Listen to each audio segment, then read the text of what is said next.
মই ও গুচি যোৱা নাৰত তুমি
মহাদেৱৰ ক্ৰোধ দেখা পায়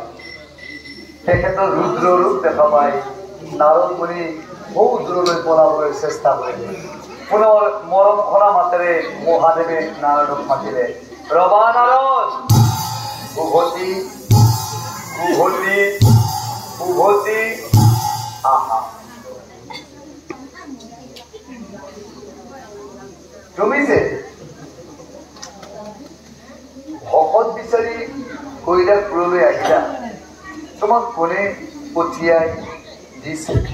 প্ৰভু কৃষ্ণই প্ৰভু কৃষ্ণই প্ৰভু কৃষ্ণক তুমি সুধিছিলা নে যে প্ৰভু ভকত মানে কি আৰু এই কিবা ভকত কোন আছে নাই সোধা নাই প্ৰথমতে তুমি তোমাৰ পিতৃ ব্ৰহ্মাদেৱৰ ওচৰলৈ গৈছিলা হয় গৈছিলো কিন্তু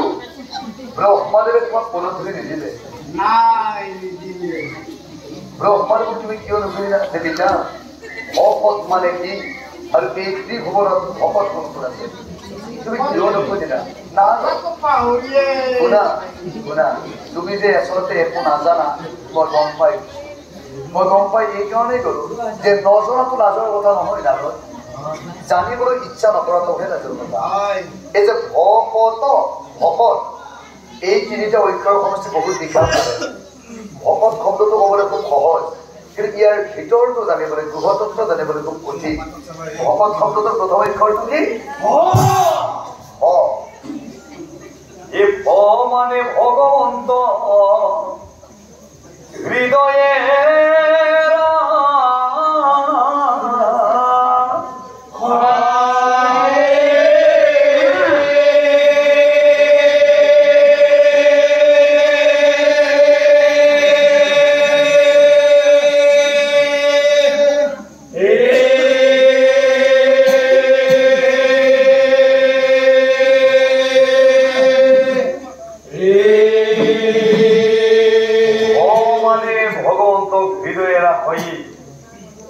মাজৰ অক্ষৰটো কি অ মানে হৈছে যিয়ে কৃষ্ণক ভকতি কৰি মায়ামোহৰ পৰা আঁতৰত থাকে অথবা মায়ামোহত থাকি কৃষ্ণক ভকতি কৰিবলৈ এ প মানে মায়াবিহী পৰ্বে লিপ্ত